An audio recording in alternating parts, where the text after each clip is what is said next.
good evening guys tuition কৰিব ওলালোঁ cycle লৈ গাড়ীটো নাইয়ে চাইকেল চলাইয়ে আৰু পঢ়িব লাগিব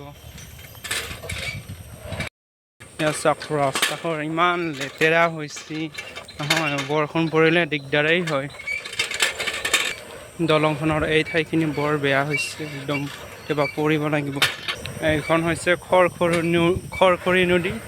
এই ঘাটটোৰ পৰাই আগতে আমি জঁপিয়াই গাঁও ধুইছিলোঁ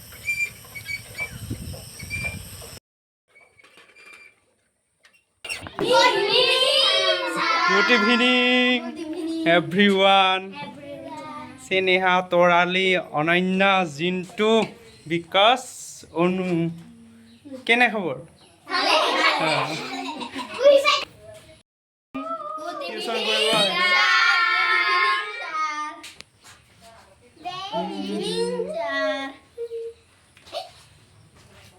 ইয়াত টিউশ্যন কৰা আমাৰ বৰ্ডখন হয়নে নহয়